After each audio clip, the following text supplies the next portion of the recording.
যদিও সুসংবাদ কালকে সিরিয়া স্বাধীন হয়ে গেছে, আমরা চাচ্ছি আল্লাহ খুব তাড়াতাড়ি ফিলিস্তিনটাও তুমি স্বাধীন করে দাও। মুসলিমদের এই শক্তি যত বৃদ্ধি হবে, প্রতিবেশী নামে কলঙ্ক এই দাদারা তত ভয় পাবে। আশপাশের যতগুলো রাষ্ট্র আপনি তাকান, পাকিস্তান, আফগানিস্তান, নেপাল, ভুটান, চীন, মায়ানমার, প্রত্যেকটা রাষ্ট্রের সাথে ওদের সম্পর্ক একটাও ভালো নেই। প্রতিটি বর্ডারের দিকে একটু খোঁজ নিয়ে দেখেন, পাকিস্তান বর্ডারে ওরা মার খায়, চীনের বর্ডারে মার খায়, আফগানিস্তানের একটা সরু বর্ডার আছে ওখানে গেলেও মার খায়, নেপালের মতো জায়গায় মার খায়, মায়ানমারেও মার খায় মাঝে মাঝে, শুধু মারে আমাদেরকে। এমন প্রতিবেশী পেয়েছি শুধু মার খায় আমরা, ঘৃণা করি তাদেরকে, আমরা থুতু নিক্ষেপ করি তাদের এই আচরণের উপরে। সারা বিশ্বের মডেলদেরকে ওরা এতদিন পর্যন্ত জানিয়েছে বাংলাদেশে সংখ্যালঘু নির্যাতন হয়, অথচ বিশ্ব এখন দেখছে সবচাইতে বেশি সংখ্যালঘু নির্যাতন ভারতে হয়। ওখানে ওরা খ্রিস্টান মেয়েদেরকে উলঙ্গ করে নাচি হাঁটিয়েছে রাস্তায়। ও বিশ্বের খ্রিস্টান যারা আছে 250 কোটির উপরে, কি করছেন আপনারা? ওটাকে আপনার মেয়ে না, আপনার বউ না, আপনার বোন না, আপনার মেয়েকে বোনকে যারা উলঙ্গ করে রাস্তায় হাঁটাতে পারে, এ মুশরিকদেরকে আপনারা কিছু বলেন না কেন? আপনাকে বিবেক কি মরে গেছে? আমরা নাই পারি না তাই কিছু করি না, আপনারা তো অন্তত পারার জায়গায় আছেন। মসজিদগুলো যখন ভেঙে ভেঙে ভুয়া ধোয়া তুলে, কি বললাম, ভুয়া ধোয়া তুলে মসজিদগুলো ওরা ভেঙ্গে ভেঙ্গে মন্দির বানাচ্ছে। আজমির শরীফের নিচে নাকি ওদের মন্দির ছিল 1000 বছর আগে। আমরা যদি এখন তোলে যে ঢাকার স্বামীবাগের ইসকন মন্দির 500 বছর আগে এখানে মসজিদ ছিল, কেমন লাগবে আপনার? বলেন। ওদেশে আপনারা সংখ্যা গুরু, এজন্য সংখ্যালঘু মুসলমানদের উপর অত্যাচার করেন। আমাদের ইসলামে যদি সত্যি ওই রকম কিছু থাকতো, এদেশে 4 ভাগ মাত্র হিন্দু আছে, একটারও এখানে থাকতে দিতেন না। আপনারা ধোয়া তুলবেন, এই জন্য আগস্টের 5 তারিখের পর থেকে দেশের জনগণ নিজেদের দায়িত্ব নিয়ে মন্দির পর্যন্ত পাহারা দিয়েছে। বাংলাদেশ জামাত ইসলামের শ্রদ্ধাভাজন আমির ডাক্তার শফিকুর রহমান, উনি ওই দিনই ঘোষণা দিয়েছে, বাংলাদেশে মসজিদ যেমন পাহারা দেওয়া লাগে না, মন্দিরও পাহারা দেওয়া লাগবে না। এই জন্যে কেউ যেন বিশৃঙ্খলা তৈরি করে বিশ্বের মান দরবারে আমাদেরকে কলঙ্কিত করতে না পারে যে আমরা সংখ্যালঘু নির্যাতন করি, বলেন পাহারা দেন। আপনারা কোন জায়গায় আঘাত করতে পারেন ওটা কোরআনে কারীম আমাদেরকে আগে জানিয়ে দিয়েছেন। ওয়ালা তাসুবুল্লাযীনা ইয়াদউনা মিন দুনিল্লাহ, রব্বুল আলামিন বলেন কোরআনে কারীমে আছে এটা, হে নবী উম্মতদেরকে জানান, আমি আল্লাহ বাদে ওরা যাদেরকে ডাকে ওদের দেবতাদেরকে গালি দিবা না, তাহলে ওরা না জেনে শেষ পর্যন্ত আমি আল্লাহকেও গালি দিয়ে ফেলবে। বাংলাদেশে মেজরিটি মাইনরিটি বলতে কিচ্ছু নেই, এটা হয়তো ভারতে থাকতে পারে, আমাদের দেশে এটা, কথা বলেন না কেন, আরো জোরে বলেন। আরে ভাই রেকর্ড হচ্ছে এটা, কালকে যদি পত্রিকায় যায়, আন্তর্জাতিক মিডিয়াতে আসে, সারা দুনিয়া এটা ছড়ানো লাগবে। ওরা মিথ্যাকে যদি বারবার ছড়িয়ে সত্য বলে চালিয়ে দিতে পারে, আমরা সত্যকে বারবার ছড়িয়ে কেন সত্য প্রমাণ করতে পারবো না? ওদের সাংবাদিক দেখেছেন কি, ময়ূর রঞ্জন না কি নাম জানো, আমার মনে হয় শয়তান, তো আমি দেখিনি, ওর তিড়িং বিড়িং নাচ দেখলে আমার মনে হয় শয়তান যদি দেখতাম তো এরকম হইতো, টাটকা নির্ভেজাল শয়তান, খালি বানানো কথা ছাড়া ওর মুখে কোনো কথা নেই। পৃথিবীতে মানুষের সম্মান মর্যাদা বাড়ে কিসে অনেকে জানে না। কোরআনে কারিমে আল্লাহ জানিয়েছেন, ওয়ালিল্লাহিল ইজ্জাতু ওয়ালিরাসূলিহি ওয়ালিল মুমিনিনা ওয়ালাকিন্নাল মুনাফিকিনা লা ইয়ালামুন। এই পৃথিবীতে সম্মান আর মর্যাদা এটা আমি আল্লাহর জন্য, আমার রাসূলের জন্য, আর তোমাদের ভেতরে যারা ঈমান আনার পরে মুমিন হয়েছে তাদের জন্য। কিন্তু মুনাফিক যারা, এটা তারা জানে না। ওরা মনে করে সম্মান আর মর্যাদা জোর জবরদস্তি দখলের ভেতরে। এই জন্য 15.5 বছরে বহু চেষ্টা চালিয়েছিল সম্মান পেতে, সম্মান তো পায়নি, মানুষ কুকুরের মতো ঘৃণা করে। কয়েকদিন আগে আমি মৌলভীবাজার থেকে আসছিলাম, মাহফিল পাবো না এজন্য বলছে হুজুর হেলিকপ্টারে চলেন। ওরা আসার সময় ব্রাহ্মণবাড়িয়া যখন পার হচ্ছিলাম, এই তাল গাছ নারিকেল গাছের উপর দিয়ে একেবারে নিচ দিয়ে যাচ্ছিলাম।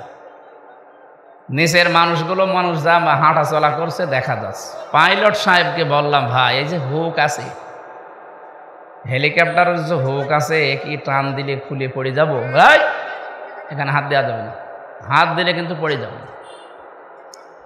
মনে মনে ভাবলাম, আল্লাহ 5 তারিখে যে 2 বোন একসাথে চলে গেল হেলিকপ্টারে, একটু খুলে যেতে পারল না। যদি একটু খুলে যেত, আর আমাদের এই বাংলাদেশের এরিয়ার ভেতরে যদি পড়ে যেত, তাহলে খেলা দেখতাম।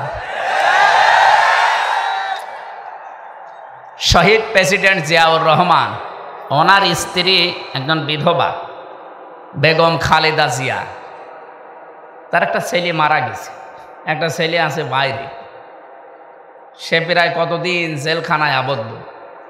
এরকম কঠিন পরিস্থিতিতে তার স্বামীর বাড়ি থেকে তাকে যেদিন উৎখাত করে, যেভাবে কাঁদছিল, এই কাদা দেখে সারা পৃথিবীর মানুষ যারা বাংলা ভাষা বোঝে, চোখের পানি তারাও কেঁদেছে। যে একজন মানুষ শুধু আনন্দ করেছে যে না ঠিকই আছে। এই কথা বলে না কেন? আমার মনে মনে হচ্ছিল যদি ওই দিন সত্যি হেলিকপ্টারের একটু হুকটা খুলে আল্লাহ যদি ফেলে দিত, তো অনেকে হাতের যে কিছু আছে এটা মিটাইত,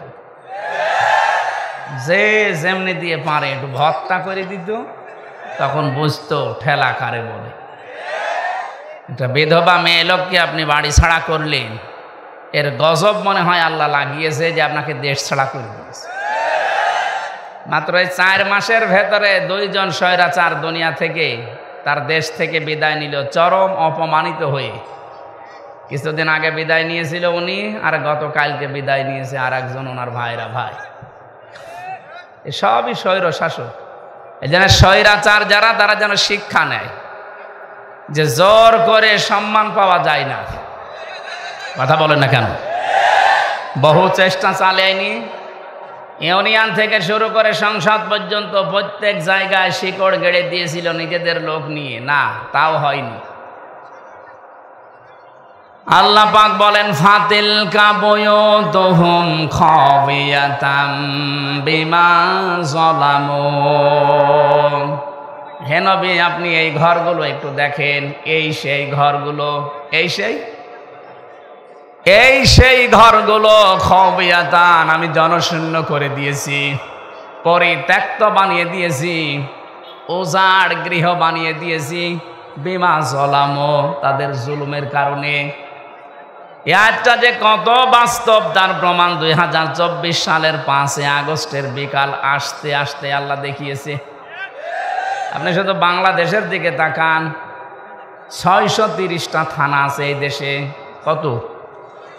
630টা থানার যেখানে যেখানে জালেমদের বাড়ি ঘর ছিল, আপনি দেখেছেন খাবিয়াতাম বিমা যালামু, এদের জুলুমের কারণে আল্লাহ পুরা বাড়িকে পরিত্যক্ত করে দিয়েছেন।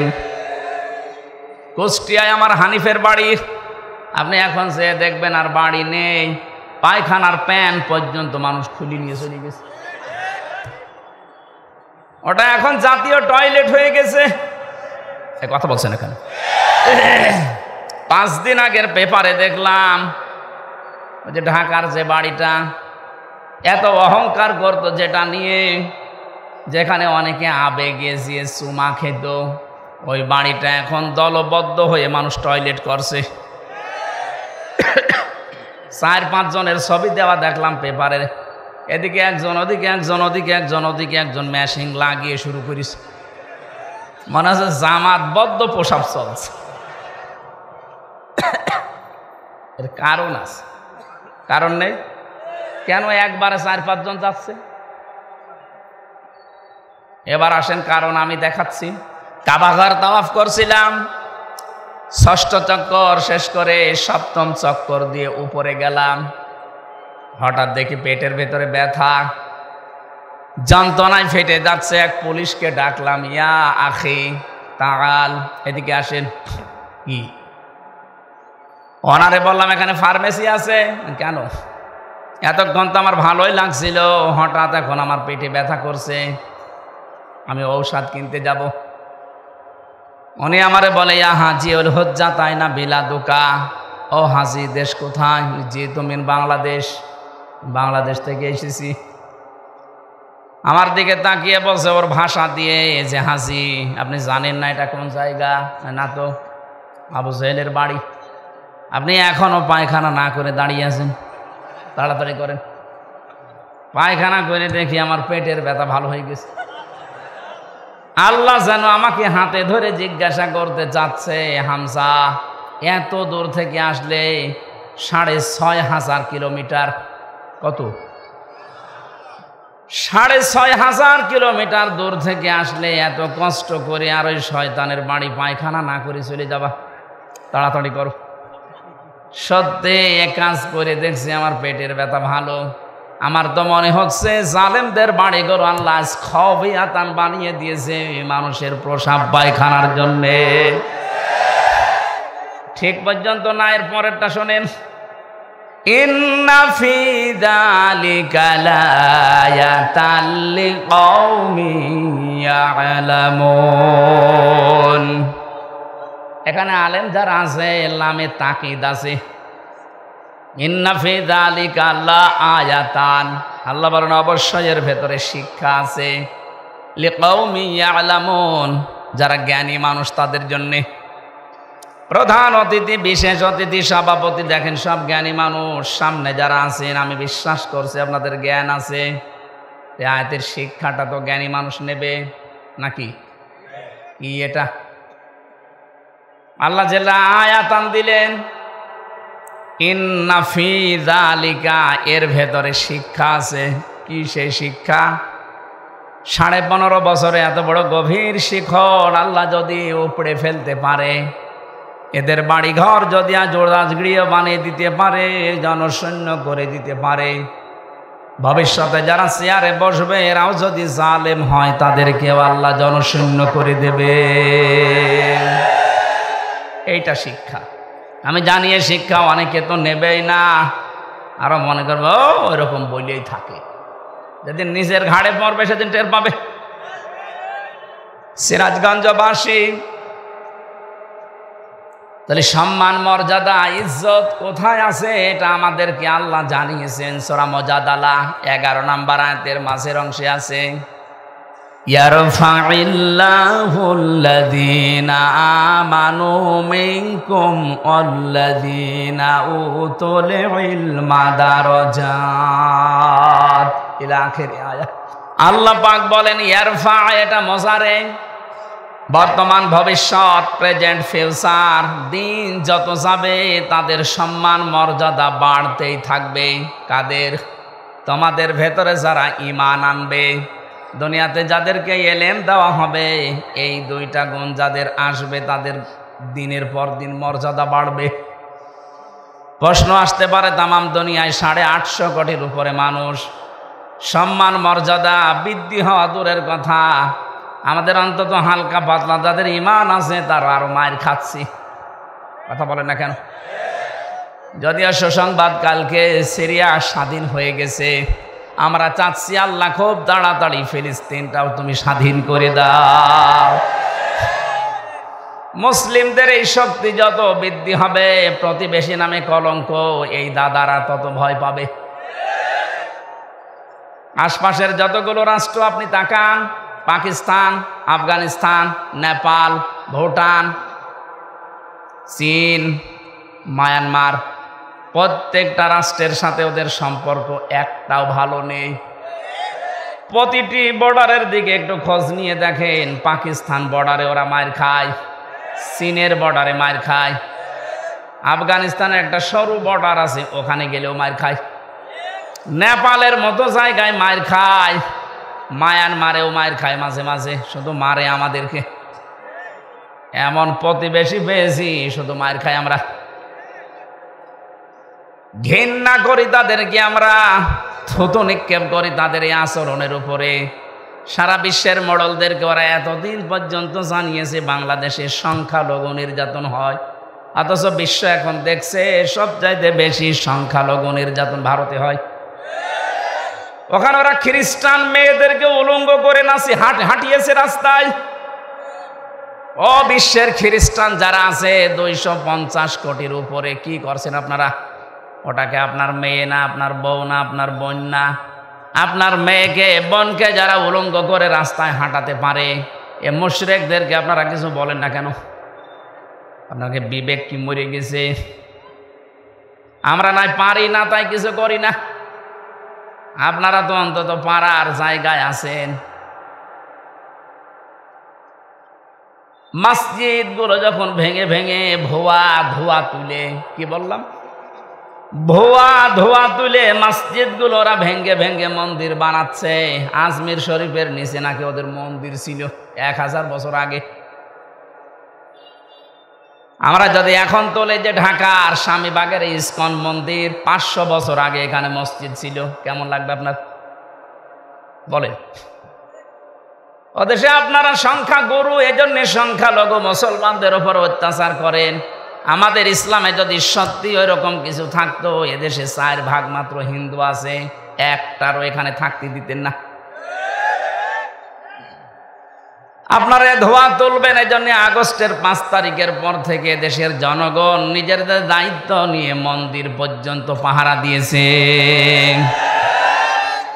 বাংলাদেশ জামাত ইসলামের শ্রদ্ধাভাজন আমির ডাক্তার শফিকুর রহমান, উনি ওই দিনই ঘোষণা দিয়েছে বাংলাদেশে মসজিদ যেমন পাহারা দেওয়া লাগে না, মন্দিরও পাহারা দেওয়া লাগবে না। এই জন্যে কেউ যেন বিশৃঙ্খলা তৈরি করে বিশ্বের মান দরবারে আমাদেরকে কলঙ্কিত করতে না পারে যে আমরা সংখ্যালঘু নির্যাতন করি। বলেন, পাহারা দেন। আপনারা কোন জায়গায় আঘাত করতে পারেন ওটা কোরআনে কারীম আমাদেরকে আগে জানিয়ে দিয়েছেন। ওয়ালা তাসুব্বুল্লাযীনা ইয়াদউনা মিন দুনিল্লাহ। রব্বুল আলামিন বলেন কোরআনে কারীমে আছে এটা, হে নবী উম্মতদেরকে জানান আমি আল্লাহ বাদে ওরা যাদেরকে ডাকে ওদের দেবতাদেরকে গালি দিবা না, তাহলে ওরা না জেনে শেষ পর্যন্ত আমি আল্লাহকেও গালি দিয়ে ফেলবে। বাংলাদেশে মেজরিটি মাইনরিটি বলতে কিচ্ছু নেই, এটা হয়তো ভারতে থাকতে পারে, আমাদের দেশে এটা। কথা বলেন না কেন? আরো জোরে বলেন। আরে ভাই রেকর্ড হচ্ছে এটা, কালকে যদি পত্রিকায় যায়, আন্তর্জাতিক মিডিয়াতে আসে, সারা দুনিয়া এটা ছড়ানো লাগবে। ওরা মিথ্যাকে যদি বারবার ছড়িয়ে সত্য বলে চালিয়ে দিতে পারে, আমরা সত্যকে বারবার ছড়িয়ে কেন সত্য প্রমাণ করতে পারবো না? ওদের সাংবাদিক দেখেছেন কি, ময়ূর রঞ্জন না কি নাম জানো, আমার মনে হয় শয়তান, তো আমি দেখিনি, ওর তিড়িং বিড়িং নাচ দেখলে আমার মনে হয় শয়তান যদি দেখতাম তো এরকম হইতো। টাটকা নির্ভেজাল শয়তান, খালি বানানো কথা ছাড়া ওর মুখে কোনো কথা নেই। হকার এখন শুনছে নাকি চট্টগ্রাম ওরা দখলে নেবে। আরে ভাই আপনারা কি যৌতুক নেবেন নাকি? আর যৌতুক দেব কি করে? মেয়ে তো আমরা দেইনিও, মেয়ে তো পালিয়ে গেছে। পালানো মেয়ের কোনোদিন যৌতুক দেওয়া লাগে? বিয়েই তো এখনো আমরা গার্জিয়ান যারা বিয়েই মানি না, যৌতুক কিসের? আর যৌতুক নেওয়া দেওয়া হারাম, মুসলমানরা হারাম কাজ করবে না, আর হারাম কাজ কেউ করতে আসলে তারে ছাড়বে না। চোখ তুলে তাকান, 7 সিস্টার থাকবে না। দাদারা ভয় পাচ্ছে, এমনি পাগল হয়ে গেছে ওরা। ডক্টর মোহাম্মদ ইউনূস তো একটু হাঁ করেছিল, যদি বাংলাদেশ শান্তিতে না থাকে 7 সিস্টার শান্ত থাকবে না। ওরা পাগল হয়ে গেছেন। কি গো, হ্যাঁ এতদিন বলেছি কি, আর এ কি বলছে? ওরা দুর্বিশান্তি করে আমাদেরকে ভয় দেখাতে চিকিৎসা থেকে বঞ্চিত ঘোষণা দিয়েছিল। এখন এই 3 দিন দেখি কাঁদতেছে, না আপনারা আসেন, 40 ভাগ ছাড় দিলাম, যাব না। দরকার হয় পাকিস্তানে যাব, তুরস্কে যাব, চীন দেশে যাব, আমরা যাই। এই দেশে যারা দায়িত্বে আছেন, আমি ভারতে বহুবার গেছি, বহু রাজ্যে আমি ঘুরে বেড়িয়ে দেখিয়েছি। এদের যে ভয়টা, সবচাইতে বেশি ভয় মুশরিকদের ভেতরে মরণের ভয়। সূরা বাকারার ভেতরে আল্লাহ জানিয়েছেন, ওয়ালা তাজিদান্নাহুম আহরাসান নাসি আলা হায়াতি ওয়া মিনাল্লাযিনা আশরাকু। হে নবী, এই পৃথিবীতে সবচাইতে বেশি জীবনের প্রতি মায়া মহব্বত দেখতে পাবেন মুশরিকদের। কাদের? ওরা মরতে চায় না, যেভাবেই হোক বেঁচে থাকতে চায়। ইয়াওয়াদ্দু আহাদুহুম লাউ ইউআম্মারু আলফা সানা। ওদেরকে যদি বলেন তোমরা 1000 বছর বেঁচে থাকবা, ওরা বলবে আরো বাঁচতে চায়। মুশরিকরা সবচাইতে বেশি ভয় পায় মৃত্যুকে, আর আমাদের ঈমান যাদের আছে আমরা সবচাইতে বেশি ভালোবাসি মরণকে। কারণ মৃত্যু মুমিনের জন্য হাদিয়া, তওফা। এটা যত তাড়াতাড়ি আসবে, ওয়েলকাম দিয়ে ফেরেশতারা আপনাকে তার বানানো জান্নাতে ঢুকিয়ে দেবে। এটা আমি বানালাম না। সূরা নাহাল 32 নম্বর আয়াতে আল্লাহ জানিয়েছেন, আল্লাযীনা তাতাওয়াফাহুমুল মালাইকাতু তাইয়্যিবিনা ইয়াকুলুনা সালামুন আলাইকুম উদখুলুল জান্নাতা বিমা কুনতুম তা'মালুন। বলেন আল্লাহু আকবার। আল্লাহ পাক বলেন, মরণের বিছানায় যখন মুমিন আছাড় খেয়ে পড়ে, ফেরেশতা পাঠিয়ে দেয়। 2 জন 4 জন 5 জন না, মালাইকা বহু বচন দিয়েছেন আল্লাহ। হাজার হাজার ফেরেশতা আসে তোর কাছে। আসার পরে যদি দেখে হ্যাঁ তোর জীবনটা তাজ্জিব পবিত্র ছিল, তাফসিরে মুফাসসির লিখেছেন তাজ্জিবিন মানে এটা পোশাক পবিত্র না, শরীরের পবিত্র না, এটা বিশ্বাসের পবিত্রতা। ওদের বিশ্বাসের ভেতরে শিরিক ঢোকানো, আর আমরা যা করি আমাদের বিশ্বাসের ভেতরে ঈমান ঢোকানো। কথা বলেন না কেন? যাদের বিশ্বাসে শিরিক আছে পাল্টাবেন। আপনার বিশ্বাস যদি পবিত্রতা অর্জন করতে পারে, যখন এই বিছানায় মরণে আষাঢ় খেয়ে পড়বেন, ফেরেশতারা বলবে উদখুলুল জান্নাহ, প্রবেশ করেন। শুধু প্রবেশ করবেন না, সালাম শান্তির সাথে করেন। বিমা কুনতুম তা'মালুন, দুনিয়ায় যা করতেন সেইটার কারণে। ও বাংলার মুসলমানেরা, আমরা আহ্বান জানাবো যারা দায়িত্বে আছেন, খুব তাড়াতাড়ি পররাষ্ট্র নীতির কিছু নিয়ম নীতি আছে।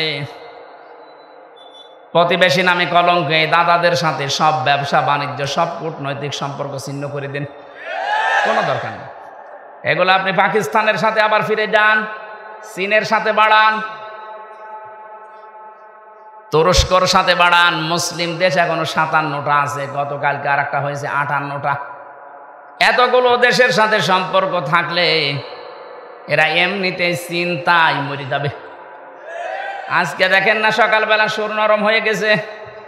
বলছে আমরা যে সরকার আসে এখন দায়িত্বে, এই উপদেষ্টা মণ্ডলের যারা দায়িত্বে আছে এদের সাথে শক্তভাবে মিলে কাজ করতে চায়। কেন? এতদিন তো বলতেন এরা অবৈধ, ঠেলায় পড়িস।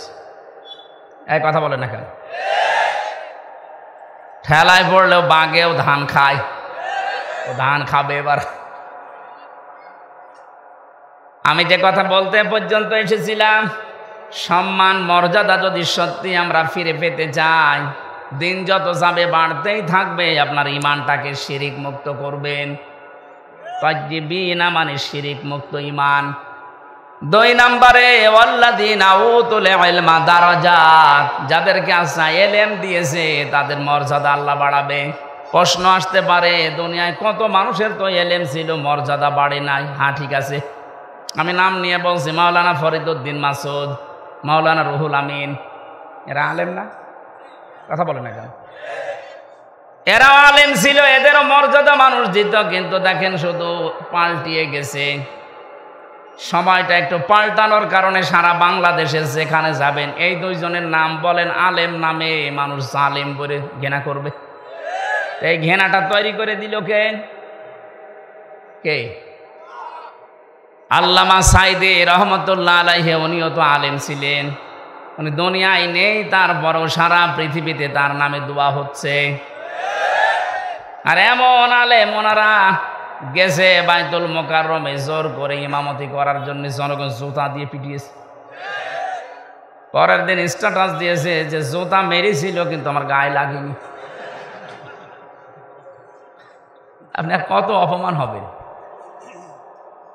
এই যে দারাজাত বহু বচন দিয়েছেন আল্লাহ, কেন জানেন? কারণ দিন যত যাবে, জ্ঞানের উপরে যারা আমল করে তাদের মর্যাদা আল্লাহ তত বাড়াবে। যারা যতটুকু জ্ঞান পেয়ে আমল করেছে, আপনি তাকান, তাদের মর্যাদা আল্লাহ বাড়িয়ে দিয়েছে। আল্লামা জনায়েদ বাবুনগরী রহমতুল্লাহ আলাইহি, তার নাম শুনলে মানুষ এখন দোয়া করে। আল্লামা শাহ আহমেদ শফি রহমতুল্লাহ আলাইহি, তার নাম শুনলে মানুষ দোয়া করে। আর এরা জীবিত থাকতে দোয়া তো দূরের কথা, জুতা খায়। এই জন্য জ্ঞান অনুযায়ী আপনাকে কাজ করা লাগবে। জ্ঞানের বাইরে যদি কাজ করেন, হয়তো ভয়ে অথবা বিভিন্ন স্বার্থের কারণে মানুষ আপনাকে সম্মান দেবে, কিন্তু দিন যত যাবে আপনাকে আল্লাহ পচাবে। কথা বলেন না কেন? পৃথিবীতে সবচাইতে বেশি জ্ঞানের উপরে আমল করেছিল, কাজ করেছিল কারা? নবীরা। কারা? এবার নবীদের দিকে তাকান, সূরা ইয়াসিন 30 নম্বর আয়াত। ইয়া হাসরাতান আলাল ইবাদ মা ইয়াতিহিম মির রাসূলিন ইল্লা কানু বিহি ইস্তাহজিউন।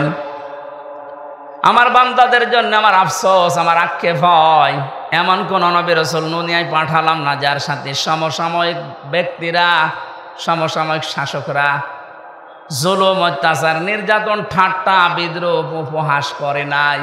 এ কথা বলছে কে? আরো জোরে বলেন। নবীদের চরিত্র খারাপ ছিল?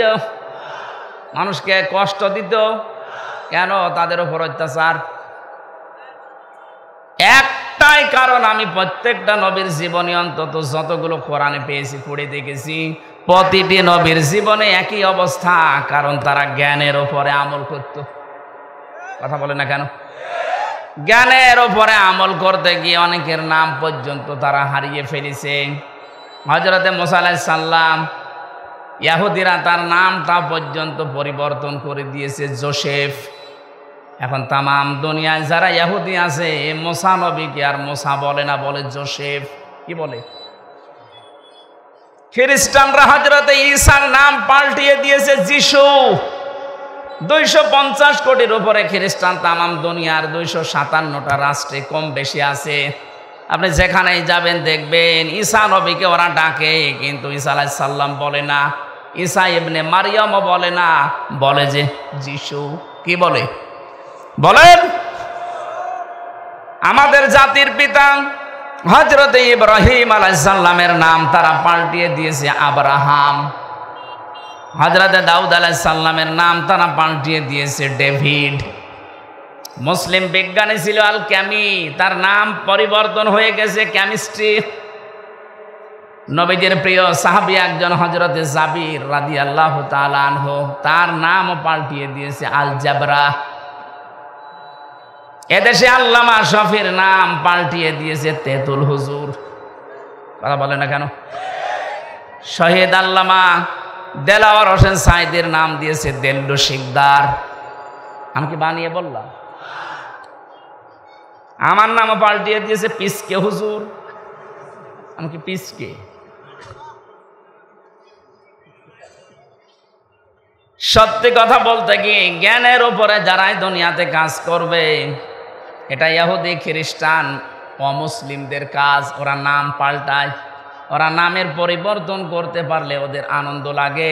এই জন্যে শহীদ আন্তর্জাতিক জিয়া বিমানবন্দরের নাম পাল্টিয়ে আলাদা করে দিয়েছে। কথা বলেন না কেন? ওয়ালা তালমিজু আনফুসাকুম ওয়ালা তানাবাজু বিল আলকাব বিইসাল ইসমুল ফুসুক বাদাল ঈমান ওয়া মান লাম ইয়াতুব ফাউলাইকা হুমুজ জালিমুন। আল্লাহ বলেন নাম পাল্টাবা না। আজ যারা নাম পাল্টানোর হিরিক 15 বছর তৈরি করেছিলেন, কি হয়েছে? সে নাম তো আবার সব পাল্টিয়ে যাচ্ছে। কথা বলেন না কেন? টয়লেট থেকে শুরু করে সংসদ পর্যন্ত প্রতিটি জায়গায় নাম পাল্টাতে পাল্টাতে আর পারে নাই। সেটা পায়খানা টয়লেটের নামও দিয়েছে বঙ্গবন্ধু টয়লেট। আর কোথায় দেবেন? জাতে মাতাল হলো কিন্তু তালে ঠিক ছিল। জিয়ার নাম মুছে দিয়েছে ঠিক, এমন একজনের নাম দিয়েছে যেটা মুসলমানদের আবেগের জায়গা, যেন এটা পাল্টাতে না পারে। আপনি এখান থেকে মুছে দিয়ে কি করবেন? আমি আরাফাতের ময়দানে ছিলাম, ওখানে জিয়াউর রহমান লক্ষ লক্ষ গাছ লাগিয়েছে, নিম গাছ। ওটাকে এখন আর ওই দেশের মানুষ নিম গাছ বলে না, বলে জিয়া গাছ। হয়তো ওনার জীবনী থেকে আমি এই কাজটা পেয়েছি। জীবনে যদি আল্লাহ ওনার একটা কাজও পছন্দ না করে, হাজিদের আরাফাতের ময়দানে একটা শান্তির ব্যবস্থা। কি গরম জানেন ওই দেশে? 40, 42, 45, 55 ডিগ্রি সেলসিয়াস চলে। সেখানে একটা নিম গাছের ছায়া পেলে মানুষ মনে হয় আকাশ আমার মাথার উপরে নেমে এসেছে। এই যে লক্ষ লক্ষ হাজি সাহেবেরা আরাফাতের ময়দানে যেহেতু দোয়া কবুল হয়, শহীদ প্রেসিডেন্ট জিয়াউর রহমানের নামে যদি দোয়া করে, আল্লাহ তুমি ওর জীবনের যা হয়েছে হয়েছে মাফ করে দাও, আল্লাহ মাফ করতে পারে না? কথা বলে না কেন? আমরাও দোয়া করছি, আল্লাহ তুমি তাকে মাফ করে জান্নাত দিয়ে দাও, বলেন আমিন। বাংলার মানুষেরা যে কথাটা বলার জন্য, যে মানুষের নাম পরিবর্তনের হেডিক, এটা ইহুদি আর খ্রিস্টানদের। বাংলাদেশে এই কালচার চালু করেছিল 15.5 বছরে যারা ছিল তারা। কেন আপনি আল্লামা শফির নাম পাল্টিয়ে দিলেন? তেতুল হুজুর একটা নাম হলো। কথা বলেন না কেন? নাম পাল্টিয়ে পাল্টিয়ে যাদের বিচার করে করে আব্দুল কাদের মোল্লা নাম পাল্টিয়ে দিয়েছেন।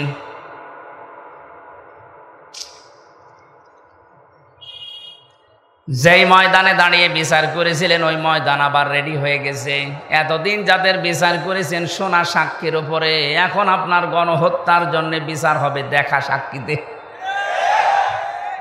পৃথিবীতে যারা গণহত্যার সাথে জড়িত, আমি তাদের জীবনী পড়ে দেখেছি। এত ঘৃণিত করে আল্লাহ দুনিয়ায় তাদেরকে রেখেছে। হিটলার, চেঙ্গিস খান, এ কথা বলছেন না কেন? ওরা যদি গণহত্যার সাথে জড়িত হওয়ার কারণে ওদের আল্লাহ ঘৃণিত করে দেয়, নিন্দিত করে দেয়, এখন কি কেউ হিটলার ছেলের নাম রাখে? Genghis Khan? বলেন বলেন। আপনি যা করেছেন আপনার নাম সুন্দর হতে পারে, যোগের আবর্তনে, কালের আবর্তনে দেখবেন সময় একদিন আসবে আপনার নামটাই গণহত্যার কারণে চেঙ্গিস খানের মতো, হিটলারের মতো ঘৃণিত হয়ে যাবে। যাদেরকে আপনি করেছিলেন তাদের নাম তো ঘৃণিত হয়নি, এখন তাদের নাম শুনলে মানুষ রহমতুল্লাহ আলাই পড়ে। 50 বছর পার হোক, আমরা যেহেতু এখানে আর 100 বছর পরে কেউ থাকবো না, নতুন প্রজন্ম এই জমিন চাষ করবে। দেখবেন ওই জামানায় মানুষ এটাকে গালি হিসাবে ব্যবহার করবে, চেঙ্গিস খানের মতো। কথা বলেন না কেন? কারণ যারা জুলুম করে সবচাইতে বেশি আল্লাহ পাক তাদের দিকে তাকিয়ে থাকেন। অলা তাহসাবান্নাল্লাযীনা তাহসাবান্নাল্লাহা গাফিলান আম্মা ইয়ামালুজ জালিমুন। সূরা ইব্রাহিম 13 নম্বর পারা 19 নম্বর 12 নম্বর লাইনের 42 নম্বর আয়াতের প্রথম অংশে আছে আল্লাহ পাক বলেন, হে নবী আপনি কি মনে করেন যে জালেমদের কোনো খোঁজ আমি রাখি না? সবচাইতে বেশি খোঁজ খবর রাখি আমি জালেমদের। কাদের? এজন্য যারা জুলুম করেছিলেন এ জামানায়, বিশেষ করে 15.5 বছরের জুলুম মানুষ বলতে পারে না। আমি তো পারি না, কারণ আমি নিজে শিকার। কথা বলেন না কেন? 3টা বছর আমি কিচ্ছু জানি না এই বিষয়ে, কেন আমাকে এই জুলুমের শিকার করলেন? সবাই মাফ করে দিলেও আমার মামলার আয়ু থেকে শুরু করে একেবারে টপ টু বটন যারা জড়িত, একটাকেও আমার ক্ষমা নেই। ক্ষমা করতে পারি, আমি যা করেছিলাম ওই কাজ আপনাকে করা লাগবে। 3 বছর ফাঁসির কন্ডেম ছেলে থাকবেন, আর 30 থেকে 32 লাখ টাকা আমার বাবার কাছ থেকে নিয়েছেন, ফেরত দেওয়া লাগবে। সেদিন মামলার আয়ু কল দিয়ে বলছে, হুজুর মাফ করে দিয়েন। মাফ করে দিয়েছি, টাকা ফেরত দিন। টাকা ফেরত দেবেন না, মাফ চাবেন মানে? শুধু আমি হামজা না, এরকম হাজার লক্ষ হামজা ভিকটিম আছে, যার কাছে যারা অপরাধ করেছেন তার কাছে যে আগে ওই টাকা ফেরত দেবেন, ক্ষতিপূরণ দিয়ে বলবেন আস্তাগফিরুল্লাহ। কথা বলেন না কেন? এখানে বহু মানুষ আমরা এমন আছি, এই 15.5 বছরে যে জায়গায় ওঠার দরকার আমি ওই পর্যন্ত উঠতে পারিনি। এই কথা বলেন না কেন? আমার ব্যবসা বাণিজ্য করতে দেননি, মিথ্যা মামলা দিয়ে মিথ্যা সাক্ষী দিয়ে আমারে ঘরে থাকতে দেননি। 15টা বছর অনেকে এমনও আছে যারা গাছতলায়, বাঁশতলায়, পানের বরজে, ধানের খেতে, ভুট্টা খেতে কাটিয়েছে। এত কষ্টের সাথে যারা জড়িত, আর আপনি এখন আস্তাগফিরুল্লাহ পড়বেন আল্লাহ মাফ করে দেবে, ইয়ার কি নাকি?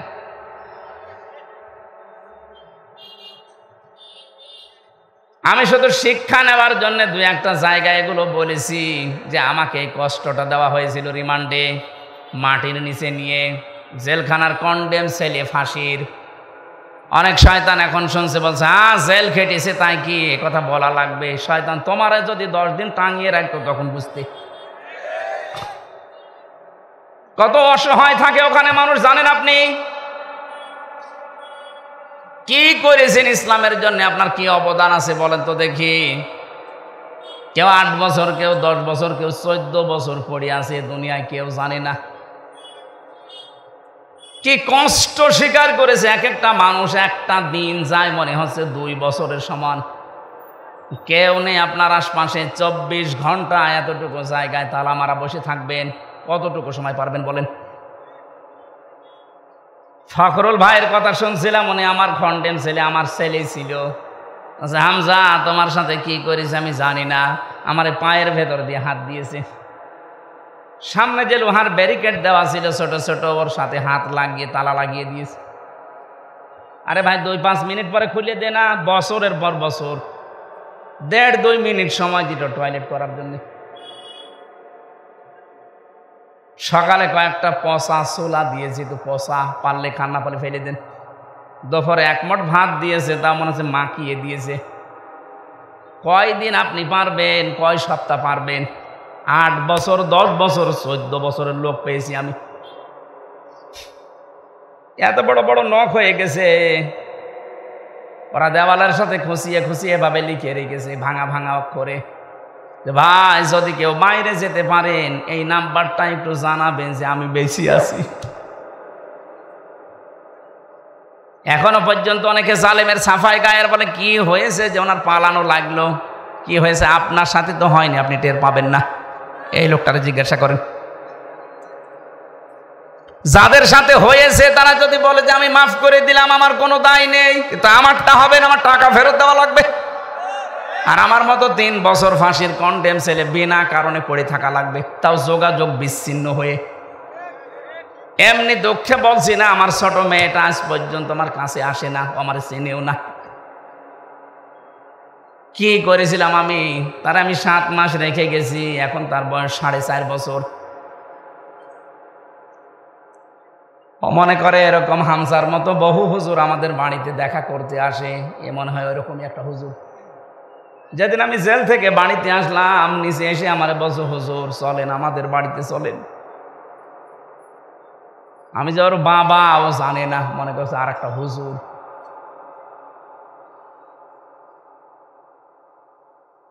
ফেসবুকে যারা উল্টা পাল্টা কথা ছড়ান আমার নামে, বাস্তবতা বুঝে ছড়াবেন। কি ঝড় গেছে আমার এই ছোট জীবনের ওপর, আপনি টের পাচ্ছেন।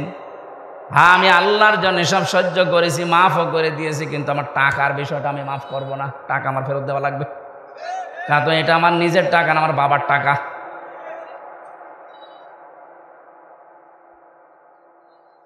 নামের হিড়িক যারা চালিয়েছিলেন এতদিন, কি হচ্ছে আপনাদের নাম এখন? কি হয়েছে ওই জায়গাগুলোর নাম দেখেন। প্রত্যেকটা জায়গা থেকে জনগণ ওই সাইনবোর্ড লাগিয়ে টাঙিয়ে ফেলে দিয়ে জেলার নাম লিখে দিচ্ছে। কুষ্টিয়ায় ওখানে একটা বানিয়েছিল ব্রিজ, নাম দিয়েছিল, এখন জনগণ ওইটা উল্টিয়ে লিখে দিয়েছে কুষ্টিয়া ব্রিজ। কি হলো আপনার এই নাম দিয়ে? এই নামের হিড়িক যেন সামনে আর কেউ পরিবর্তন করার হিড়িক তৈরি না করেন, তাহলে আপনার 5 বছরের পরে নামটা কিন্তু পরিত্যক্ত হয়ে যাবে। কোরআনে কারিমে আল্লাহ জানে খবিয়াতান দিয়েছেন, আমি উজাড় করে দেব, পরিত্যক্ত বানিয়ে দেব। বলেন নাউজুবিল্লাহ। তাহলে আজকে থেকে সম্মান আর মর্যাদা যদি কেউ পেতে চায়, ঈমান আনা লাগবে শিরিক মুক্ত। কথা বুঝতেছেন? ঈমান আনা লাগবে শিরিক মুক্ত। প্রশ্ন আসতে পারে আমাদের শিরিক মুক্ত হয়তো ঈমান না, আমাদের এরকম ঈমান আবু জাহেলেরও ছিল। কি বানিয়ে বলছি? এই যে আলেম বসে আছে মাদ্রাসার মুহতামিম, সূরা আনকাবুতের ভেতরে আছে ওয়ালা ইন সাআলতাহুম মান খালাকাস সামাওয়াতি ওয়াল আরদা লা ইয়াকুলুনাল্লাহ ফাআন্না তুফাকুন। রব্বুল আলামিন বলেন, হে নবী, ওদেরকে যদি জিজ্ঞাসা করেন আকাশ আর জমিন চন্দ্র সূর্য কে বানিয়েছে, লা ইয়াকুলুনাল্লাহ, লামে তাকিদ নুনে সাকিলা, গ্যারান্টি দিয়ে বলবে আল্লাহ বানিয়েছে। এগুলো কে বানিয়েছে? ওরা গ্যারান্টি দিয়ে বলবে আবু জেহেল যে আল্লাহ বানিয়েছে। ও কাবা শরীফের সভাপতি ছিল, আপনি তো সিরাজগঞ্জ মসজিদের সভাপতি, সিরাজগঞ্জ গোল চত্বরের মসজিদের সভাপতি হয়ে আপনি বগল বাজাচ্ছেন যে আমি জান্নাতে যাব না, যাবে কে? আপনি যদি ওই রকম ঈমান নিয়ে জান্নাতের আশা করে বসে থাকেন, তে আবু জেহেল কি দোষ করেছিল? ও তো সিরাজগঞ্জের মসজিদের সভাপতি না, ও ছিল কোন মসজিদের? কাবার। এমনকি যেদিন বদরের ময়দানে যাবে, ওই দিন কাবার গিলাফ ধরে কেঁদে কেঁদে বলছিল, কাবার মালিক তুমি আসো, আমি জানি আমি মোহাম্মদের বিরুদ্ধে অস্ত্র নিয়ে যাচ্ছি বদরের ময়দানে, সত্যের পক্ষে যে আছে তাকে তুমি বিজয় দিয়ে দিও। ওর দোয়া ছাতা কবুল হয়ে গেছে, কারণ ও তো সত্যের পক্ষে ছিল না। সত্যের পক্ষে যিনি ছিলেন আল্লাহ তাকে বিজয় দিয়েছে। কথা বলেন ঠিক কিনা? এই জন্য আমার মূল কথা এই, আমরা যদি সত্যি ঈমান আনতে পারি, ঈমানটা শিরিক মুক্ত হওয়া লাগবে। শিরিক আমি এক কথায় বলছি, আল্লাহ যেটা পারে ওইটা অন্য কেউ পারে, এই কথা বিশ্বাস করার নাম শিরিক। আর শিরিক যে করে সে মুশরিক। বুঝেছেন কিনা বলেন? না বললে আমি আবার রিপিট করব। আল্লাহ যেটা পারে ওইটা অন্য কেউ পারে, বিশ্বাস করার নাম শিরিক। শিরিক যে করে সে মুশরিক। কথা বলেন। আলা লাহুল খালকু ওয়াল আমরু তাবারাকাল্লাহু রাব্বুল আলামিন। আল্লাহ পাক বলেন সৃষ্টি যার, হুকুম চলবে তার। এটা আমি বানালাম। সূরা আরাফের ভেতরে আছে 54 নম্বর আয়াত। আল্লাহ পাক বলেন সৃষ্টি যার, হুকুম চলবে তার। যেহেতু এই জমিন বানিয়েছে আল্লাহ, এখানে হুকুম চলার কথা কার? সুতরাং এই জমিন আল্লাহর, এখানে যারা আল্লাহর আইন বাদ দিয়ে অন্য আইন দাঁড় করাতে চান তারা শিরিক করছেন। আর শিরিক যে করবে সে, আরো জোরে, এটা বারবার বলছি কেন? কারণ এখন একটা মোক্ষম সময় চলছে। আপনারা জানেন সারা বাংলাদেশ থেকে যে এখন সংবিধান সংস্কারের কাজ চলছে, জানেন না? 96% মুসলমানের সবাই যদি আমরা আওয়াজ ধরি, যারা দায়িত্বে আছেন, সংবিধান এখন হবে এই দেশে মুসলমানের দেশে কোরআন। কারণ সংবিধান নামে একটা সূরা কোরআনে আল্লাহ দিয়েছেন, ফুরকান। ফুরকান মানে সংবিধান। ফুরকান মানে কি? এখানে 74টা আয়াত আছে, 73টা ধারা আছে। মুসলমানের দেশে যদি এই 73টা ধারা দিয়ে সংবিধান তৈরি করা যায়, এই দিয়ে যদি দেশ চালানো যায়, এই দেশটা হয়ে যাবে মিনি জান্নাত। আর আমরা এটাই চাই। এক কথা বলছেন না কেন? এই জন্য আমরা আহ্বান জানাচ্ছি, সংবিধান যখন সংস্কারের কাজ চলছে, পরিবর্ধনের জন্য আলেমদেরকে আপনারা ডাকছেন, একটু কথাটা মেনে নেন। এতদিন তো 53 বছর দেখলেন বিভিন্ন নিয়ম নীতি, এখন একটু এইটা দেখেন না কেন, এই শ ধারা লাগবে না, শুধুমাত্র এই ৭৩টা ধারা একটু সংযোজন করে দিন, বাকি ধারা একটাও লাগবে না। আমি গ্যারান্টি দিলাম ৪১ সাল টার্গেট দিয়েছিল, ওরা ৪১ সাল লাগবে না, ৪১ দিনেই বাংলাদেশ রোল মডেল হয়ে যাবে। কারণ চুরি হবে না, ডাকাতি হবে না, জেনা নেই, ধর্ষণ নেই। এই ৭৩টা ধারার ভেতর আল্লাহ সব লুকিয়ে রেখেছেন, শুধু এগুলো প্রয়োগ করা দরকার। কারণ যিনি বানিয়েছেন তিনি জানে যে ওর দুর্বলতা কোথায়। কথা বলেন না কেন? এই জন্য আল্লাহ ঠিক ওইভাবে করে আইনগুলো সেট করেছেন, একটাও নেই। এই জন্য আমরা নিরাপত্তা পাই না, স্বস্তিতে শান্তিতে নিশ্চিন্তে বাস করতে পারি না। অমান দাখালাহু কানা আমিনা। আল্লাহ পাক বলেন কাবার যে চত্বরটা আমি এটা কিন্তু নিরাপত্তা দিয়ে ঢেকে রেখেছি। কাবার যে এলাকাটা এটা নিরাপত্তা দিয়েছে কে? কেন? কারণ এই জায়গায় আল্লাহর বিধান চলে, এখানে কোনো শিরিক নেই। আপনি কাবার এলাকার ভেতরে শিরিক পাবেন না।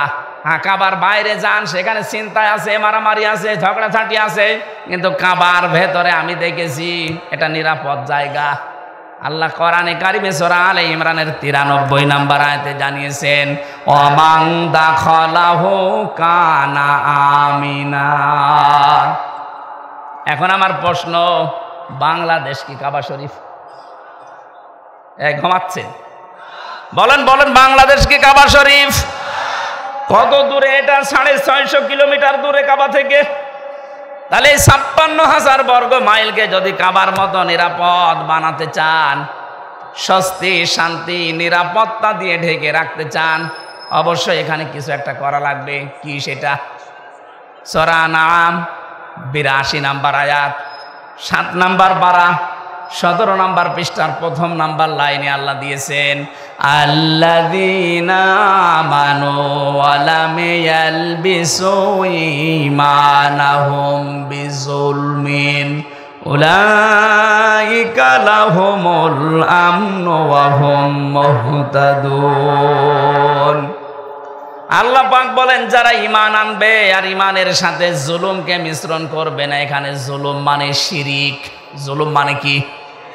যারা জুলুমকে মিশ্রণ করবে না ঈমানের সাথে, উলাইকা লাহুমুল আমনু। আল্লাহ যেন এভাবে দেখাচ্ছেন উলাইকা লাহুমুল আমনু, এই মানুষগুলো শান্তির হকদার। সুতরাং আল্লাহ শান্তি দেওয়ার মালিক, স্বস্তি দেওয়ার মালিক, নিরাপত্তা দেওয়ার মালিক। রব্বুল আলামিন সূরা কুরাইশ নাজিল করে গ্যারান্টি দিয়েছিলেন কুরাইশদেরকে, লিলাফি কুরাইশিন ইলাফিহিম রিহলাতাশ শিতাই ওয়াস সাইফ ফালিয়াবুদু রাব্ব হাযাল বাইত আল্লাযী আত'আমাহুম মিন জু' ওয়া আমানাহুম মিন খাউফ। বলেন আল্লাহু আকবার। যদি এই ঘরের মালিকের ইবাদত করতে পারো, ক্ষুধা লাগলে খাবারের ব্যবস্থা আল্লাহ তোমাদের করে দেবে। ভয় পাও, ভয়ের সময় নিরাপত্তা দেবে, স্বস্তি শান্তি ফিরিয়ে দেবে। আমাদের ৫৬,০০০ বর্গ মাইল সত্যি যদি আমরা এখন নিরাপত্তা দিতে চাই, যেভাবে প্রতিবেশীরা আধা জল খেয়ে লেগেছে, নিরাপত্তা দিতে হলে, ষড়যন্ত্র থেকে বাঁচাতে হলে জাতিকে শিরিক থেকে বাঁচাতে হবে, তাছাড়া সম্ভব না। আর আমরা চাই এই জন্যে এদেশ যেন শিরিক মুক্ত হয়। বহু চেষ্টা আমরা বিভিন্ন কায়দায় চালাচ্ছি, কিন্তু জাতি এত অজ্ঞ, বিশেষ করে মেয়েরা। আবার শোনেন, আল্লাহ যেটা পারে ওটা অন্য কেউ পারে বিশ্বাস করার নাম শিরিক। শিরিক যারা করে তারা সন্তান দিতে পারে কে? অন্য কেউ পারে। বিশ্বাস যারা করেন তারা কিন্তু শিরিক করছেন। আমি একটা উদাহরণ দিলাম না, আইন দিতে পারে আল্লাহ। আল্লাহর আইন বাদ দিয়ে যারা অন্য আইন এখানে জারি করার চেষ্টায় আছেন, আপনি নামাজ পড়লে, রোজা রাখলে, হজ করলে, যাকাত দিলেও আপনি মুশরিক। আশা করছি আপনি বুঝেছেন। এরপরেও যদি কেউ না বোঝার ভান করে থাকেন, আপনাকে কোরআন শরীফ দিয়ে হবে না, বুখারী শরীফ দিয়ে হবে না, আপনার বাকারি শরীফ লাগবে। আল্লাহ আপনাকে বোঝার তৌফিক দিন, বলেন আমিন। এজন্য ঈমান আনার পাশাপাশি জ্ঞান অনুযায়ী যদি আমরা আমল করতে পারি, দিন যত যাবে সৃষ্টি জগতের সামনে আমাদের মর্যাদা সম্মান আল্লাহ বাড়াতেই থাকবে। আল্লাহ যেন আমাদেরকে এটা দেখান, বলেন আমিন। কোরআনে কারিমের সূরা মুতাফফিফিন, এখান থেকে মাত্র ৩-৪টা আয়াত আমরা তেলাওয়াত করেছি তাফসীর আকারে। আপনারা সেই মাগরিব থেকে বসে আছেন তো আমি দেখতে পাচ্ছি, অনেকে ওঠাউঠি করছে, এটা পেশাব পায়খানার ব্যাপার আছে, আবার অনেকের বিড়ির নেশা আছে। বিড়ি খাওয়ার যাদের নেশা আছে এই মানুষগুলো তো উঠবে, এদেরকে আপনি ওয়াজ করে ঠেকাতে পারবেন না। সুতরাং যাদের পেশাব পায়খানা বিড়ি খাওয়ার খুব নেশা লেগেছে, আপনি খেয়ে আবার চলে আসবেন। একেবারে চলে যেন না, খেয়ে আবার চলে আসবেন। আসবেন তো ইনশাআল্লাহ। আমরা কোরআনে কারিমের সূরা মুতাফফিফিন, এই খুব ভালো করে শুনবেন, এটা একটা আমাদের সামাজিক জীবনের কাজ। আল্লাহ পাক বলেন মুতাফফিফিন মানে কি? যারা নেওয়ার সময় বেশি করে নেয় আর দেওয়ার সময় ওজনে কম দেয়, এ মানুষগুলোর ধ্বংস কামনা করেছে আল্লাহ নিজে, বলেন নাউজুবিল্লাহ। আজ আমাদের পরিবার, সমাজ আর রাষ্ট্র এই ওজন কম বেশি এইটার কারণে ধ্বংস হয়ে যাচ্ছে। আমি যেমন বিশ্ববিদ্যালয়ে দেখেছি অনেক স্যার যারা আছে, যারা ডক্টর, বিভিন্ন ভার্সিটি থেকে যারা ডক্টরেট করে আসে, আল আজহার থেকে, মদিনা থেকে, বিশ্বের বিভিন্ন জায়গা থেকে তারা জ্ঞান আহরণ করে আমাদেরকে যারা শিক্ষা দেয়, তারা কিন্তু নেওয়ার সময় বিভিন্ন জায়গা থেকে ভালোই নিয়েছিল, কিন্তু দেওয়ার সময় আর সঠিকভাবে দিতে চায় না। তখন বলে প্রাইভেট পড়া লাগবে, কোচিং করা লাগবে, বা উনি অন্য বিশ্ববিদ্যালয় প্রাইভেটে যে ক্লাস করায়। আমি শুধু ভার্সিটির স্যারদের উদাহরণ দিলাম এই জন্যে, এটা প্রাইমারি থেকে শুরু করে একেবারে কলেজ পর্যন্ত সব জায়গায়, হাফিজি মাদ্রাসা থেকে একেবারে দাওরা মাদ্রাসা পর্যন্ত, 1 থেকে কামেল পর্যন্ত প্রত্যেকটা জায়গার জন্য বলছি, শিক্ষক যারা আছেন নেওয়ার সময় যারা বেশি বেশি জ্ঞান অর্জন করেন, দেওয়ার সময় যারা সঠিকভাবে দিতে চান না ছাত্রদেরকে, তখন আবার প্রাইভেট পড়া লাগবে, কোচিং করা লাগবে, আপনি কিন্তু ধ্বংস হয়ে যাবেন। এক কথা বলছেন? আল্লাহ সূরার শুরুতে এইটাই জানিয়েছেন, ওয়াইলুল লিল মুতাফফিফিন আল্লাযীনা ইযা তালু আলান নাসি ইস্তাওফুন।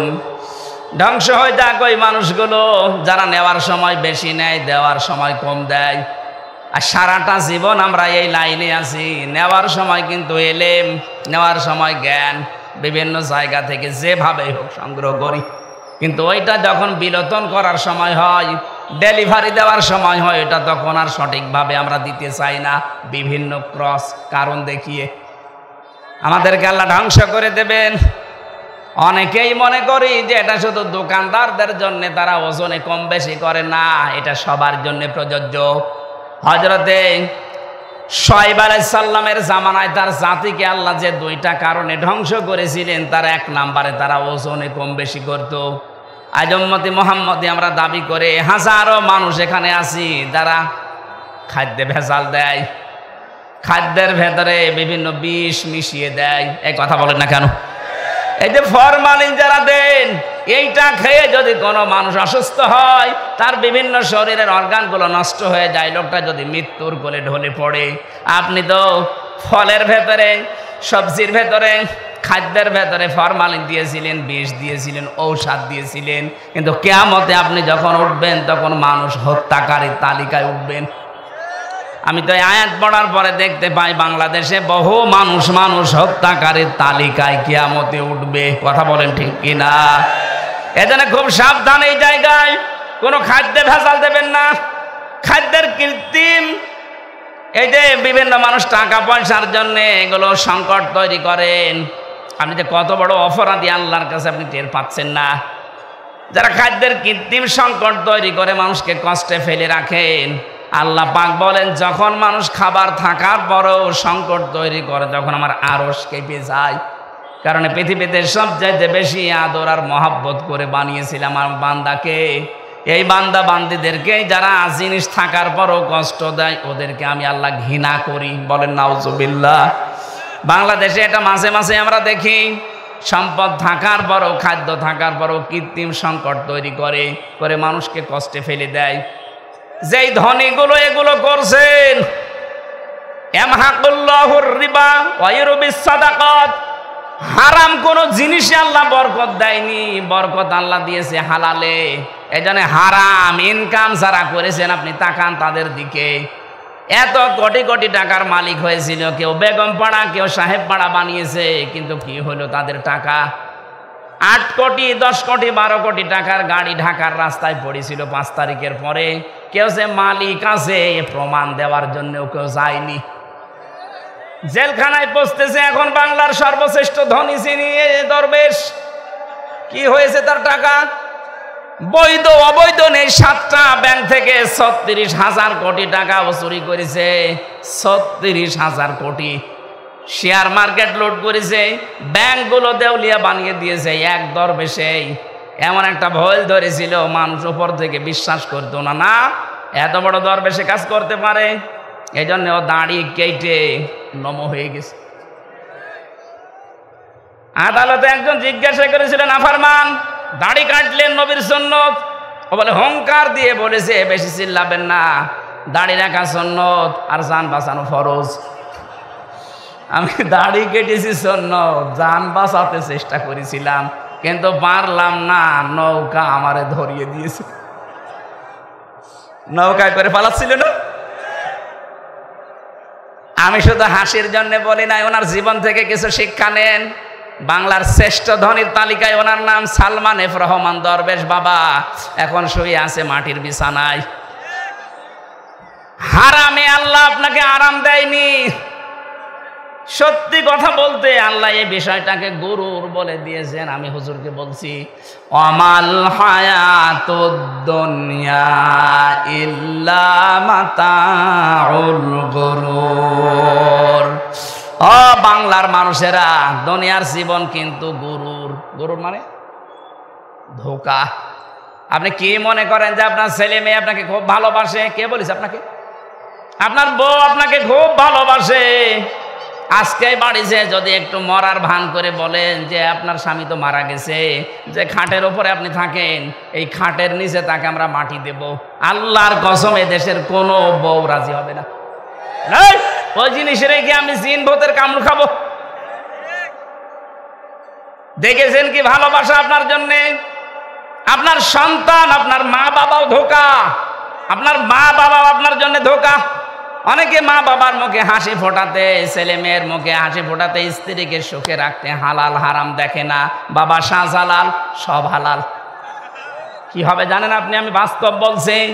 200 বছর পর, মাত্র কত বলেন বলেন, মাত্র 200 বছর পরে যদি আজকের এই প্রধান অতিথি উনি যদি এই গ্রামে ঘুরে আসে 200 বছর পর, তখন তো এখানে আর আমরা একজনও থাকবো না। কি 200 বছর পরে ওনাকে আল্লাহ যদি আবার বাঁচিয়ে বলে যা দুনিয়া দেখে আয়, উনি এসে যদি এই সিরাজগঞ্জের এই বেলকুচিতে ওনার বাড়িতে এসে বলে 2 তলা বিল্ডিং আমার, ওই সময় যারা এখানে বসবাস করবে ওনার ঘাড়ে ধাক্কা দিয়ে বের করে দেবে। কে আপনি? আমি কি বেশি বলছি? আপনি ফিরে এসে দেখেন, শুধুমাত্র আপনাকে পরিচয় দিতে গেলেই মারবে, বলবে আপনার থাকার জায়গা নেই, এই জন্য এরকম ভণ্ডামি করছেন। গ্রামে মসজিদ আছে, ওখানে বারান্দায় রাতটা থাকেন, সকালে ফোটেন, এইটা বলবে আপনার নিজের পরবর্তী প্রজন্ম। আরে ভাই, আমার 3 পুরুষের পরে আমি আর চিনি না। আমার বাবা রিয়াজউদ্দিন, তার বাবা জাহান আলী, তার বাবা নমাজউদ্দিন, এরপরে আমি আর চিনি না। সত্যি কথা বলছি, আমরা চিনি না। কারণ এর পরে যে কারা আছে, ওকে হিন্দু না মুসলমান তাও জানি না। খুব বেশি হলেও না 100 বছর হবে। আমার বাবার বাবার বাবা 3 পুরুষ, এরপরে আমি আর চিনি না। এখন ওই নমাজ আলী সর্দারের যিনি ছিল বাবা, কে আমি তো জানি না। উনি যদি এখন এসে কুষ্টিয়ায় বলে যে এই ভিটা আমার, এই বাড়ি আমি বানিয়েছিলাম, আমি জমি জায়গা আমার করা, ওর দাঁত খুলে ফেলবো না। ভণ্ডামি করা জায়গা পান না। কে আপনি? যদি বলে আমি নমাজ আলীর বাবা, নমাজ আলী তো চিনি না।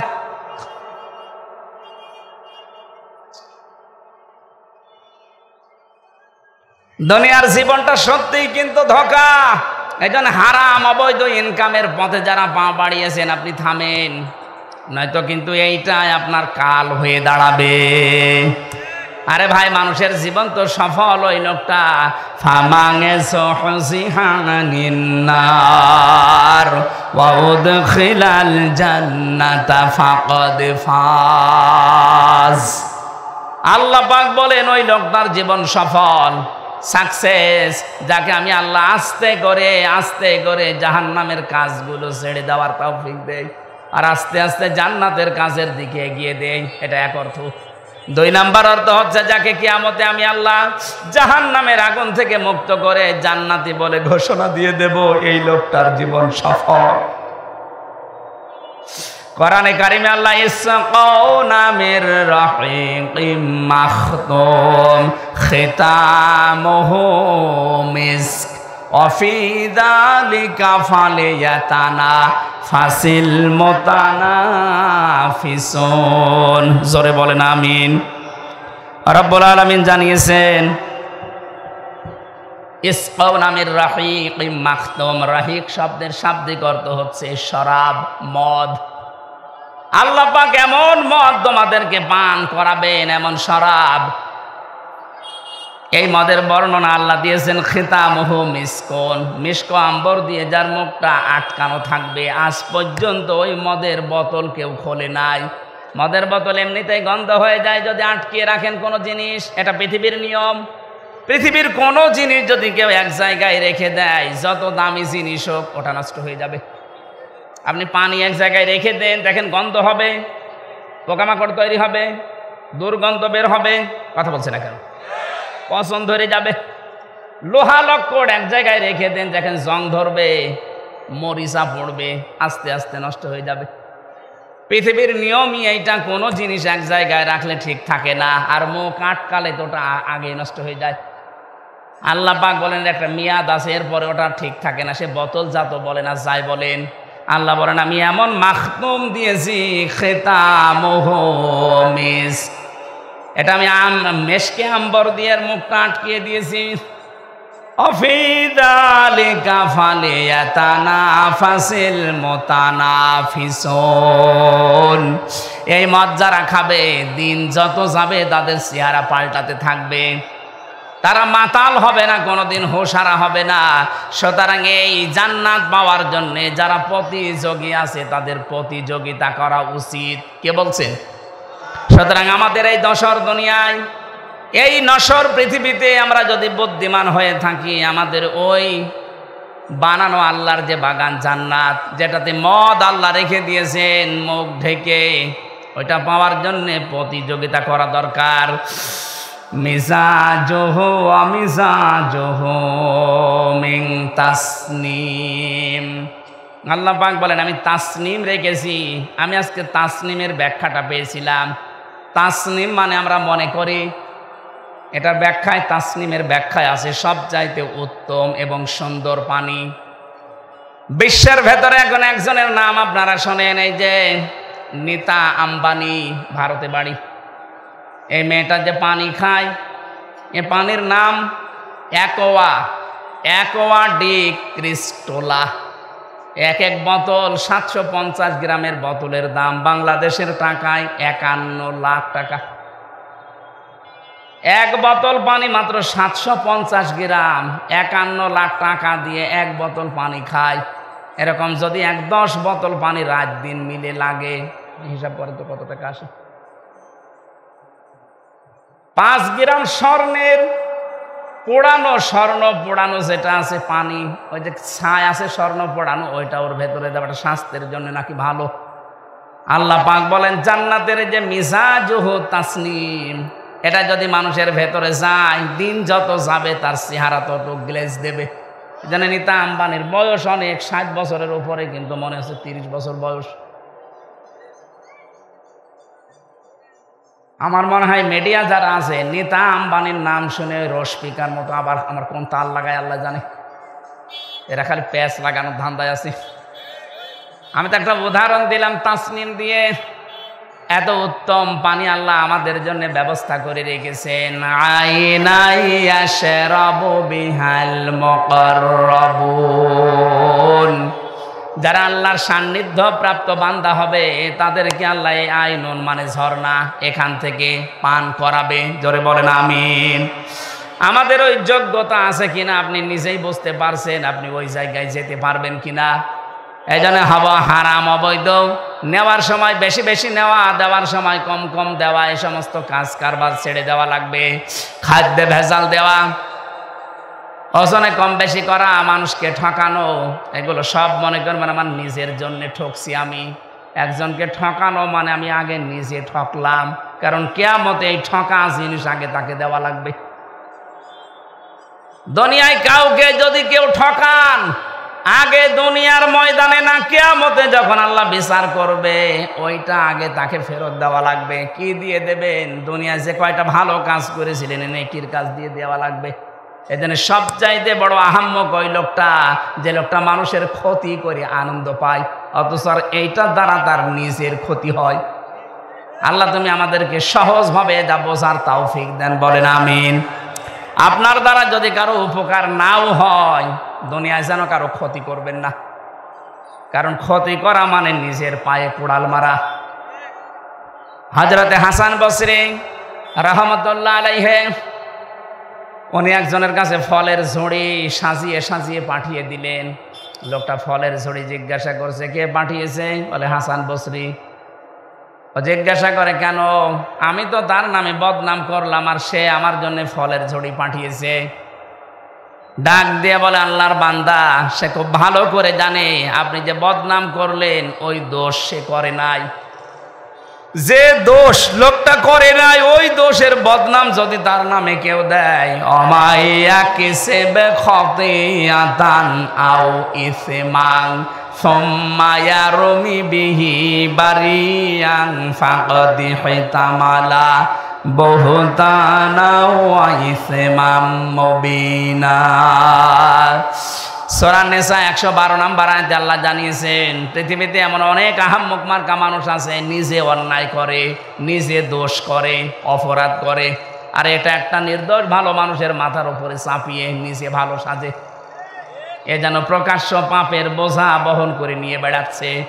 এটা যদি সত্যি আল্লাহ আজকে আমাদেরকে দেখাতো, এদেশে বহু মানুষ রাস্তায় বের হতে পারতো না। হযরত আদম আলাইহিস সালামের সন্তানদেরকে আল্লাহ যে শরীয়ত দিয়েছিলেন, ওইটা যদি এখন থাকতো, বহু আল্লাহর ওলি মার্কা মানুষ ধরা খেয়ে যেত। ওই জামানার শরীয়ত ছিল, কেউ যদি কোরবানি দিত তাহলে চাটিয়াল ময়দানে রেখে আসা লাগতো। যার টাকা হালাল, আকাশ থেকে আগুনের ঝলক এসে ওটা পুড়িয়ে ফেলতো। আমার মনে হয় ওই শরীয়ত যদি এখন থাকতো, কত হাজির কোরবানি যে চাটিয়াল ময়দানে পড়ে থাকতো, মানুষ বুঝতো যে সুদের টাকা, ঘুষের টাকা। কথা বলে না কেন? নাকি এলাকায় সুদ বন্ধ হয়ে গেছে? এই যে যারা টাকা ছেড়ে রাখেন, মাসে মাসে টাকা আসে, 1000 দিলে 100 টাকা করে বেশি দেয়, এটা এলাকায় নেই? এটা মায়ের সাথে জেনা করার গুনাহ হচ্ছে। কে হুজুর বলেন আপনাদের? কেন ওনার কথা মানা যায় না? কিয়ামতে যেদিন ধরা খাবেন বলবেন আল্লাহ আমাদের কাছে কেউ আসেনি, ওই লোকটা দাঁড়াবে তখন, ও ডাক দিয়ে বলবে সুদ ওরা খেয়েছে, আমি নিষেধ করার পরও ওরা শোনে নাই। এই জন্য যারা এ কাজ করছেন, যেহেতু এতদিন না জেনে হয়তো খেয়েছেন, এখন থেকে ছেড়ে দেওয়া লাগবে। মায়ের সাথে জেনা করার এই গুনাহ আজকে থেকে আর করা যাবে না, বন্ধ হওয়া লাগবে। যারা টাকা ছেড়ে রেখেছেন, টাকা আসে, এই ব্যবসা কারা কারা বন্ধ করবেন? হাত তোলেন। ও এলাকায় আছে, হালকা পাতলা আছে, বেশি না, ঠিক আছে, আপনারা চালান।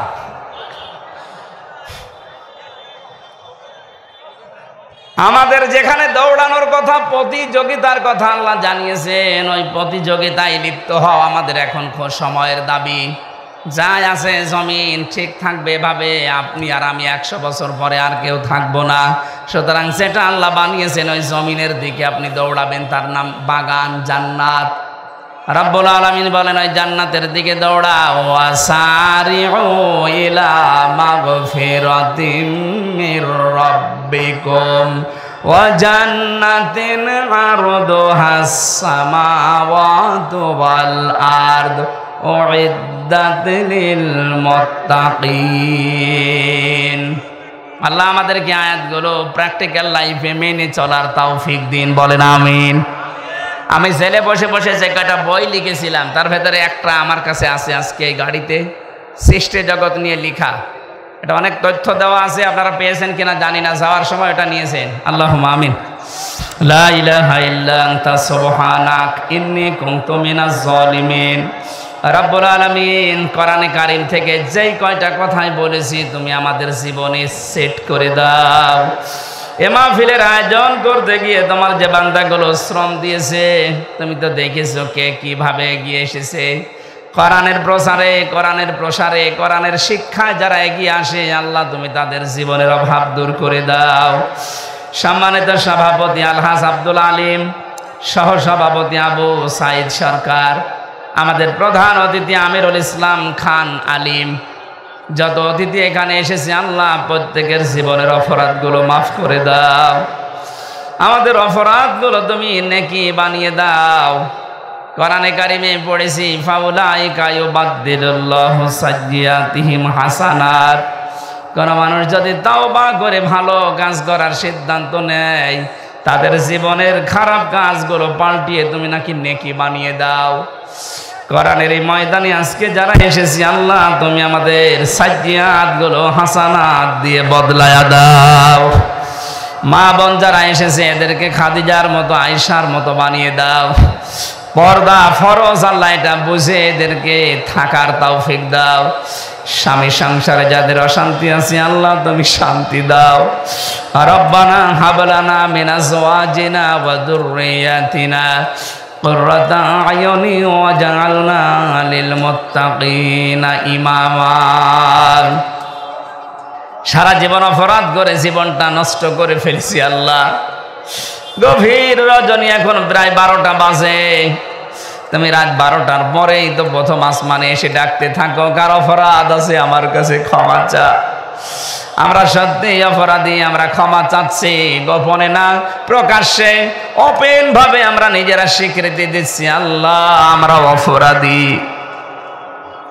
মেহেরবানি করে তুমি আজকে আমাদেরকে মাফ করে নিষ্পাপ বানিয়ে দাও।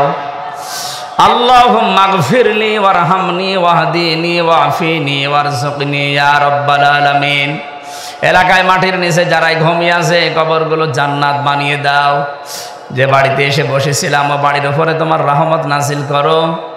আল্লাহ তাআলা আমি সহ যারা অসুস্থ আছি, এই 3টা বছর জেলখানায় আমি অসুস্থ হয়ে পড়েছি, মেহেরবানি করে তুমি আমাদেরকে শেফায়ে কামেলা আজেলা দিয়ে দাও। আল্লাহুম্মা রব্বিরহামহুমা কামা রব্বায়ানি সাগীরা। আল্লাহ তাআলা শহীদ প্রেসিডেন্ট জিয়াউর রহমানের নামে দোয়া চেয়েছে, কবরে তাকে তুমি মাফ করে জান্নাত দিয়ে দাও। তার শত সন্তানটা দুনিয়া থেকে বিদায় নিয়েছে, আমার আরাফাত ভাইকে তুমি মাফ করে দাও। জনাব তারেক রহমান, আল্লাহ তাআলা দেশের সন্তান মায়ের বুকে তুমি আবার ফিরিয়ে দাও। যত মানুষ এই দেশের জন্য জীবন দিল, ছাত্র ভাই এবং বোনেরা, শাহাদতের উচ্চ মর্যাদা মাকাম তাদেরকে দান করো আল্লাহ। একটা স্বাধীন দেশ আমাদেরকে যারা উপহার দিতে গিয়ে তাদের পা হারিয়েছে, হাত হারিয়েছে, চোখ হারিয়েছে, আল্লাহ তুমি জিন্দা শহীদ হিসাবে তাদেরকেও কবুল করো। এ পরিবারে সমাজে তারা বোঝা হয়ে আছে আল্লাহ তুমি তাদের বোঝাগুলো দূর করে দাও। মরণ কার কখন আসে জানি না, আজরাইল আসার সঙ্গে সঙ্গে যেন পড়ি লা ইলাহা ইল্লাল্লাহু মুহাম্মাদুর রাসূলুল্লাহ। আসসালামু আলাইকুম। ওই যে গাড়িটা দেখা যাচ্ছে নিয়ে যান, আমার লেখা সার্থক হবে। আপনারা অনেক গানের কথা লেখা আছে, নিয়ে যান, কাজে লাগবে ইনশাআল্লাহ। আসসালামু আলাইকুম।